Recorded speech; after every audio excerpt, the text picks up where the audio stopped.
All right, friends, now I'm going to be reading, it seemed like it was one of our favorite books this year, The Invisible Boy. And I just wanted us to get to read it again because, like I said, I think so many of you all enjoyed this book, and it just has such a good message about how to be a good friend.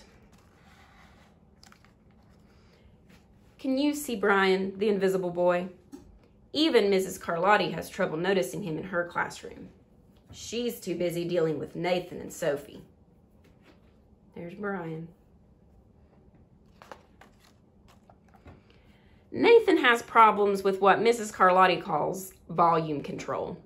He uses his outside voice inside too much. Sophie whines and complains when she doesn't get her way. Nathan and Sophie take up a lot of space. Brian doesn't.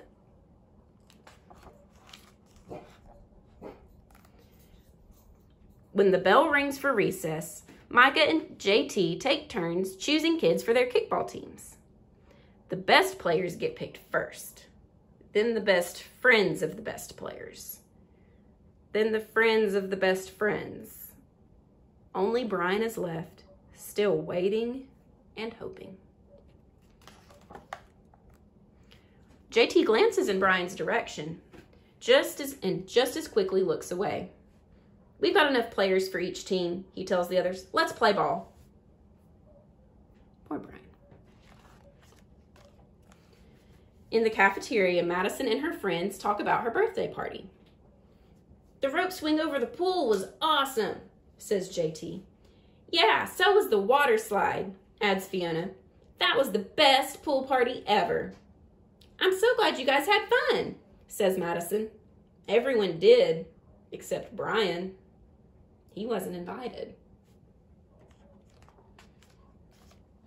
At choosing time, while the other kids played board games and read, Brian sits at his table doing what he loves to do best. He draws fire-breathing dragons, scaling tall buildings. Thank you for toasting my marshmallow. Space aliens locked in intergalactic battles. I got you now. Greedy pirates digging for treasure. Crackers. Ah! Yay! And superheroes with the power to make friends wherever they go. Hi. Hi, friend. Have a cookie.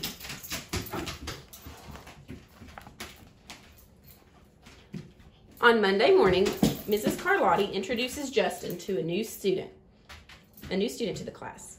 Brian smiles shyly at him. Some of the other kids sneak looks at Justin, trying to figure out if he's cool enough to be their friend.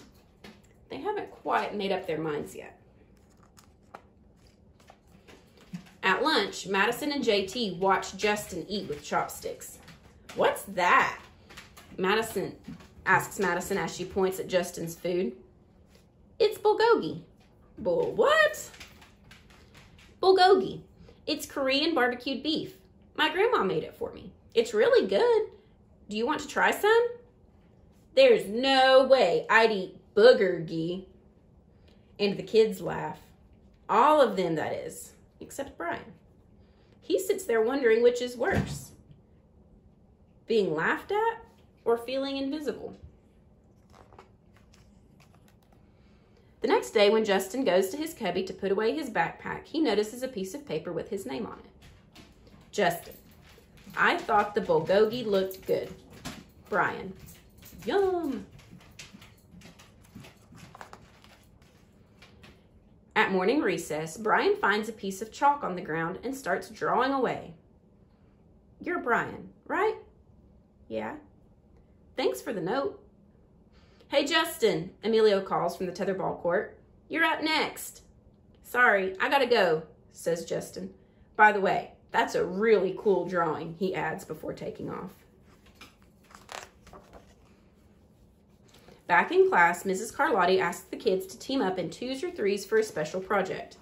The kids scurry around the room to pair off. Brian heads toward Justin. I'm already with Justin, says Emilio. Find someone else.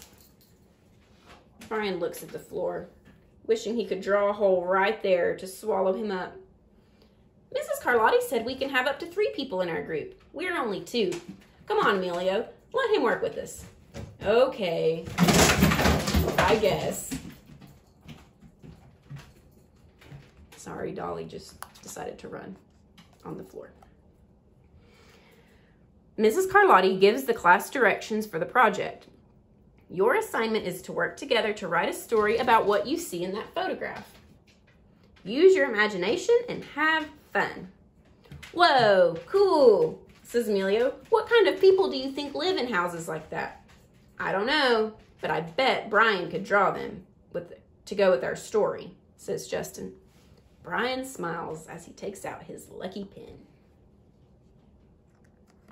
Brian has color now.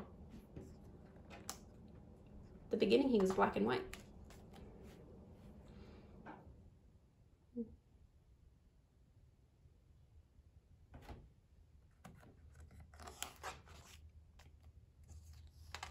It's lunchtime again, Brian's least favorite part of the day.